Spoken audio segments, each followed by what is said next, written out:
Antohe. He's the CEO and co-founder of Trender. He's a serial entrepreneur. He's raised over 18,000 ETH on his ventures. And I guess the number oscillates, Pavel. So maybe we should convert it to currency at some point. He's an alumnus of Google Ventures, Black Box VC. He's a professional esports gamer. And most of his time he spent as a product architect, building consumer products for more than a decade. Founder of Quende, the first European gamified social network with an integrated web3 wallet.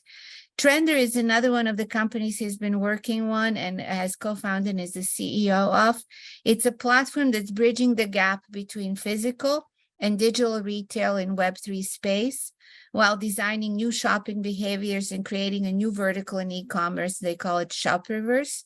We love this project because McKinsey report talks about 5.4 trillion of value in metaverse by 2030, and about half of that in e-commerce. And with that, Pavel, you're next. Thank you very much. Thank you everyone for being part of this. Mariana for setting this up. Thank you for the introduction. I guess that helped me earn some time without going through my background again. Something that I just want to mention, I've been doing this for almost a decade, being part of the web3 environment and blockchain space since the early beginnings in a way. I worked closely with Dokia Capital back in the days. They are the entity that mined one of the first ever ethers. And they were part of our ventures as well. So yeah, and also gaming in a way, it's in my blood. So hopefully what you will see on the presentation will tackle part of my background. So as Mariana mentioned, what we are trying to do is to bridge the gap between physical and digital retail in the Web3 space. And by doing so, we are kind of designing a new way for the behavior of the shoppers, any shopper. But more importantly, we are creating a new vertical in the e-commerce space, which we call it the Shopperverse. Because of our approach of connecting physical and virtual spaces, and our approach to change the behavior, this in a way makes us solve and tackle a big problem. And that problems also come with a lot of opportunities. The problem is that in the Web2 space, it is already a broken omnichannel between brands, e-commerce, and also shopping malls. And because of what happened in the pandemic times, the foot traffic decreased exponentially for them. On the other side, the competition on e-commerce marketplaces increased. And all of this made to kind of dilute the relationship between brands and consumers. And that's a major problem. And we see how brands right now in the Web3 space are willing to do anything, even to start all over again in an immersive environment, just to try to fix what is already broken in the Web2 space. With this come a lot of opportunities because we have identified a new wave of shoppers, which are mainly Web3 native shoppers. Digital shoppers, and they have different ways of shopping, different ways of consuming content, more importantly, different ways of creating content, right? They know anything about Web3, NFTs, or the benefits, and this is in a way our target market as well. And again, tapping into what Mariana said, we have a long-term vision. It's not just about short terms. And by the end of 2030 is envisioned that e-commerce in the metaverse environment will create a 2.3 trillion value. To fix the broken omnichannel, we want to create a different one in which we are focusing mainly on different types of shopping experiences that makes shopping fun and connected. And all of this in a social commerce environment. For that, again, we already have our 5 to 7 years roadmap in our head and our vision, but we divided everything in 3 phases and how we're going to go to market as well. And for us, phase 1 is all about brick and mortars and mainly shopping malls. And that's because they are the elephant in the room. And our approach to that is to partner with mall chains, to integrate their brands, to onboard their foot traffic, because it's an advantage also from a business perspective, the fact that everything is under the same roof, lower acquisition cost and exponential potential growth. And the objective of phase one is to have this online catalog for all malls that while partnering with TikTok houses and implement the different gamification principles in order to create a different shopping experience. Once phase one is done, we're going to go to the second phase, which is bringing the online audience, the e-commerce marketplaces.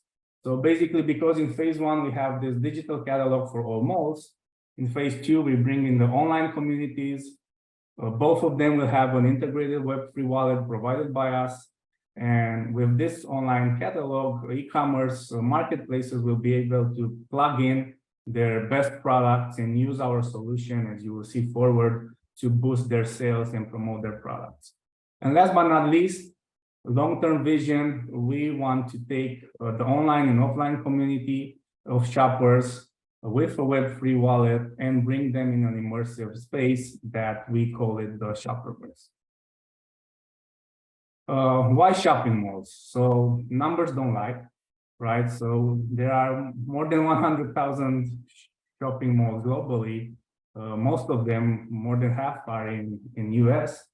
And we are targeting mid to large size malls with over 10 million annual visitors and over an average of, let's say, 300 stores and brands. While doing so, for us, it's very clear how we want to tackle this. And Trender is a platform that we want to lead 5% of all of the sales that happens in a shopping mall to happen through us. And with any new onboarding mall that we are taking in, to have 4 million users within 5 years of lifespan for each mall. Very short on this again, our target audience is the Generation Z, and we see how is increasing again the appetite to go again to malls. And the total market for our target, which we are focusing on 18 to 24 years old, is 1 billion globally, 70 million in US. We want to tackle half of that. What's interesting here is that the spending power of what we are targeting is 75 billion, but more interesting is larger than that, almost 3 times, is their parents, right? So for us, this is the perfect candidate, not only for shop, but also to become the promoter of our ecosystem, as you will see moving forward. So with our phase one, the objective is at the end of the day to create this neighborhood type of social commerce network, right? Tapping into malls and making Trender app as a platform that motivates and helps the community to shop more often in malls. What's interesting about our approach is that for us, trenders are our influencers from trendsetters. This is how we define them. And because it's a community type of layer with a neighborhood approach, they are more important to represent the community than the brands. So in a way, a trender for us is a proxy between a brand and the shopping mall and the consumers. This leads to our business models actually. The main one is value-based subscriptions. And what we mean by that, we have different tiers of subscriptions for brands based on what generated value we can bring to them. So that means foot traffic, sales, and different engagement KPIs. And to give you an example, if we are onboarded and working with 10 malls, and with one brand that has a physical presence in all malls, that means 10 subscriptions. So it's subscriptions per brand per mall. The second one is sales commission. We take 10% commission out of all of the generated sales through the Trender platform. And 30% of what we get, we actually give back to the trenders, the influencer that help drive this forward and make the sales happen. And last but not least, the NFT shopping bag.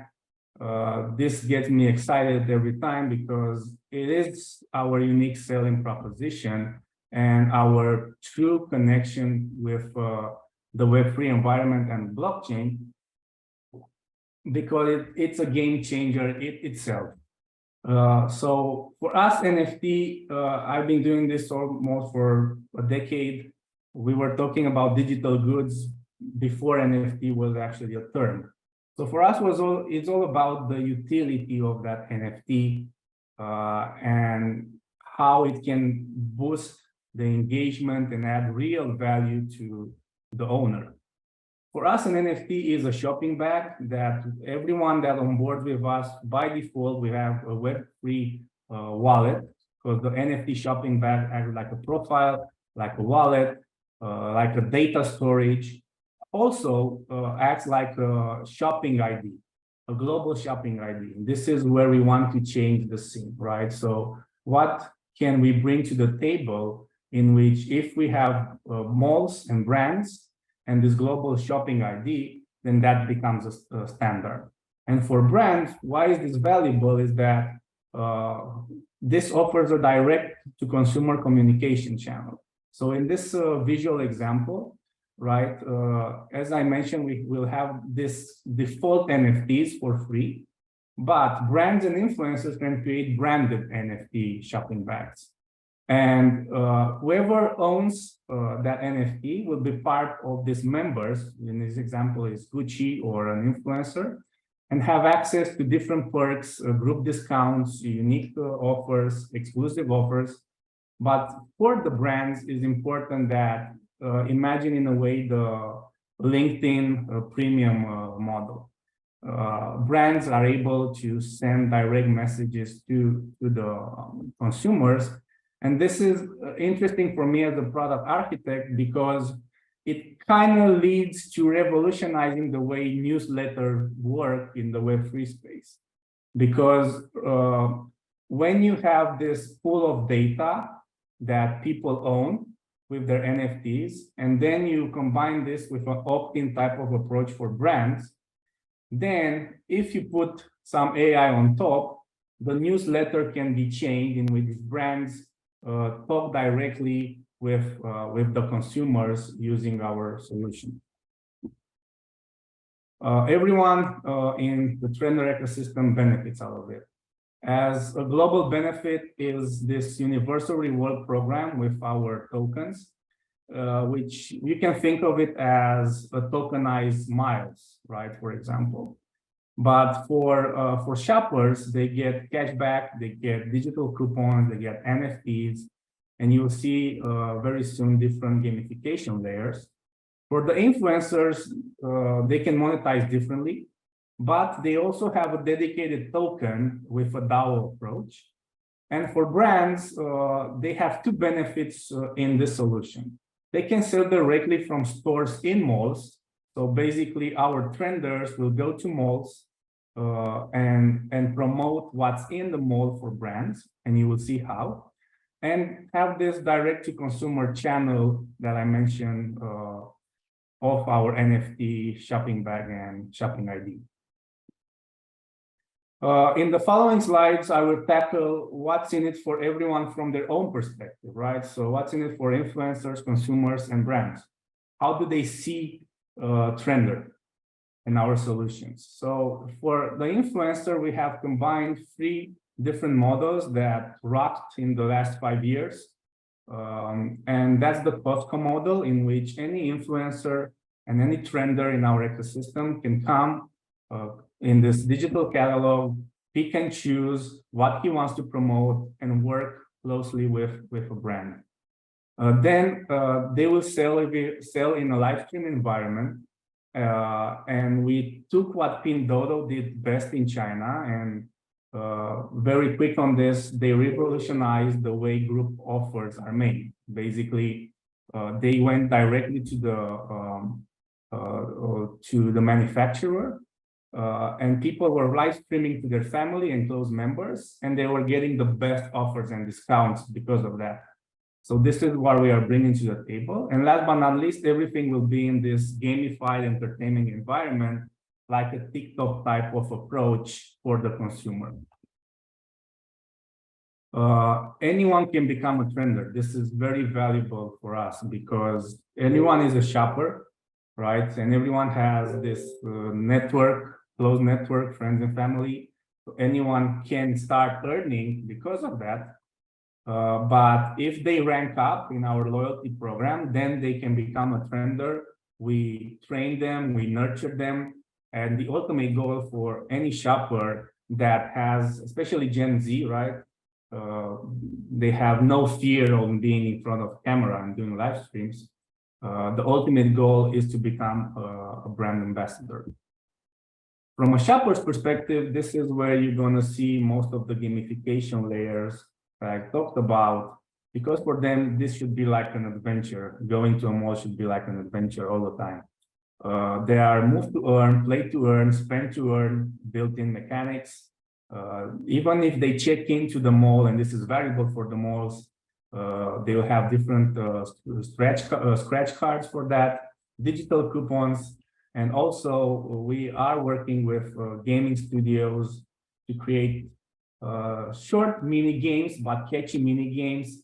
And one of the examples is like a Tinder type of product for matching products and customers with brands in malls. Also, they will be able to discover new products, what's trending in mall, what's new collections of the brands. And also it's worth mentioning that from the backend perspective, we have that already built, right? So all of the delivery mechanics, all of the payment systems, order management, everything is already done. And we are now focusing on this, let's call it front end layer for consumers. From a brand's perspective, everything right now for them is in the Web2 space, backend Amazon, front-end Shopify. And this is what defines the social commerce right now. We want to change the layers a bit, and in Web3 it should be all about socialFi, right? Shoppers should be able to earn, not just to spend. And this is how we position ourselves in front of any brand. From a product perspective, it's a three-step approach. First of all, we want to digitalize more visitors, right? And everything is AI powered with our solution, because from the onboarding process, it will be a conversational type of onboarding, searching, discovering, seeking new products. Everything will change because of AI and how you can interact while you shop or search for products. Then this leads to a big database of Web3 wallets that earn differently. And last but not least, not only us will monetize, but shoppers and influencers will be able to monetize because they shop or because they sell or promote products. Right now, we are seeking for a seed round of $3 million. We are offering equity and tokens for this. What we're going to do with the funds is finish the front-end layer of development plus some tweaks on the back end. And more importantly, is what we like to call the 1-1-1 approach, is onboarding this year, in the first phase, one mall chain, one big influencer, and one large brand. This is our focus and is also tied up to the go-to-market strategy. Again, we have the backend developed. We cannot predict the future 5 years from now, but what we know we kind of can do is know where we're at in the next few years. And because we're working closely with malls, and our first malls to launch our solution in the first year have over 20 million yearly visitors, we want just to take 1% of that. I know we can take more, but we want to take 1% of that. We're going to start from the get-go to monetize. And what's interesting is that because we are working with mall chains, this is where the exponential growth happens, right? Because a mall chain has between 15 and 20 malls in average globally. And once the solution is proven in a mall chain, that's where the firecrackers happen. And as for our model, we believe that any onboarded active users will be able to generate around $2 per user in revenue. In regards to the funding team, we've been working together, some of us for 7 years, but in total as a group for more than 3.5 years, almost 4. We are more than 15 members. We have access to more than 50 full stack developers.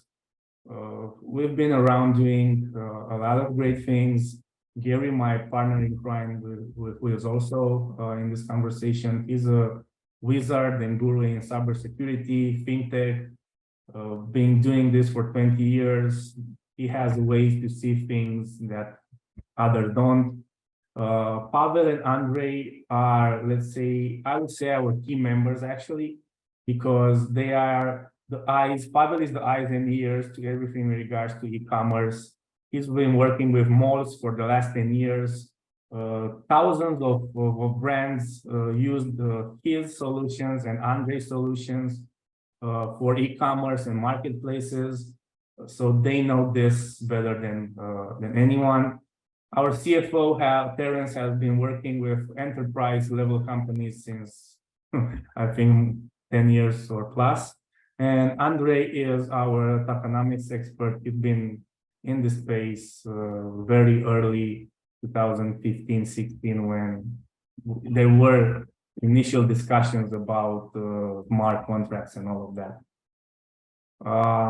We are working, not only have access, but we are working closely with people that want to use Trender. They're not just names. So Anita is our go-to-market strategic partner for the Latin America. She's great. She has over 6 million followers on Instagram.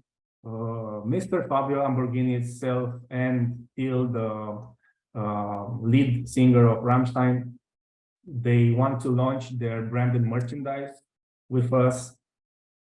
In regards to our mentor, special thank you for Mariana for setting all of this up and being great with us from the early stages. We have 2 powerhouses as our mentors. I like to call them the grandfathers of e-commerce and retail, not because of their age, but because of their experience. Former director of Zara, of the Guest, former director of Inditex. And what's valuable for me as a CEO, right, and for the entire team is that we don't get to think about concepts. These guys know what is going on in the field, the numbers, the trends, what brands want, what malls want. And we have a clear understanding of what can happen, how, when, and for us, having them on board hands-on is literally a blessing and made this an unique experience to have thought of this product and how to launch it. Very quickly on the token side, we have a utility token, and as mentioned, we are offering equity and tokens. 16% to 20% is designed for a private sale. We are not doing the public sale, only a private sale. Almost half is for user acquisition, onboarding, bounty campaigns, and 20% or even less is for the company in case we need to balance for the investors. And there are different use cases for the token, but because of the time constraint, I can come back to this if there are questions. Also, the Trender DAO token is for the influencers, and this is our hook to get them in. And in a nutshell, how this works is imagine that everyone that brings a real user in our ecosystem gets a token. And based on how many tokens you have, you are part of the social capital fund. that all of the revenues that we get from selling the NFT shopping bags are distributed with whoever holds the token, plus other DAO principles that they will get to vote on. And importantly, that not all of the influencers have access to this token, only mid to large influencers. Some takeaways in a way, we want to be that bridge to help transition and onboard brands, e-commerce marketplaces, and help hands-on malls globally to transition to the Web3 space. And for them, everything right now seems very hard to comprehend technically, but we are here for them. NFT shopping bags and shopping ID is our unique selling proposition. And this is what we bring to the table. And this is how we feel we can change behaviors and how everything is plugged in and part of a Web3 environment. And we see shopping as a new economy and Shopperverse as a new vertical. So I try to be as brief as possible. So if there are any questions, more than happy to answer them. Thank you so much, Pavel. You've been one of the most active Academy participants, and I think you have been in all the rooms before I've gotten there. So I want to thank you for that, and really appreciate all your support in running the Academy. In terms of the space that you are in, what are some of the very interesting takeaways that you're getting in discussions with shopping malls and or physical stores in terms of getting them into this new world? Yeah, so for shopping malls and all of us been talking locally with their local shopping malls, for me in Romania, for Pavel in Ukraine, for Gary in US, but also for our advisors in Spain and Central Europe. A common ground is all of them have this rewarding type of mechanics, and some of them have their apps for that, but none of them work. And we identify why none of them work, because at their core, they are not a technology company, right? They are a retail type of real estate developer. And that's something that everyone says that you kind of crack it, guys, you figured it out. Because we are not just offering perks on how to get a ticket or pay your parking ticket. We have a 360 approach for everyone in that space: the brand, the landlord, the shopper, and the influencer, right? So no one tackled this before. And in regards to brands, for them is they are very active in the Web3 space, and big brands know what they're doing, but it's very hard for them to create this universal loyalty system that taps into the Web3 space. And all of them were amazed of the simple proposition of us saying, what we're gonna do is we're gonna nurture, train, or onboard influencers. We're gonna send it to a mall where you have the store, and he was gonna live stream what you want him to live stream, new collections, discounts from the shop, seeing your inventory, and everything is live. And we will do that for you. And for them was like, okay, just come in and take it. So I think those were the feedback that we gained from shopping malls and brands. It's really a fascinating feedback as the rest of the world tries to onboard into this space. It really takes that cross-functional approach that you guys are bringing to the table to, help them get there. So that's a really good step in the right direction. Thank you so much, Pavel.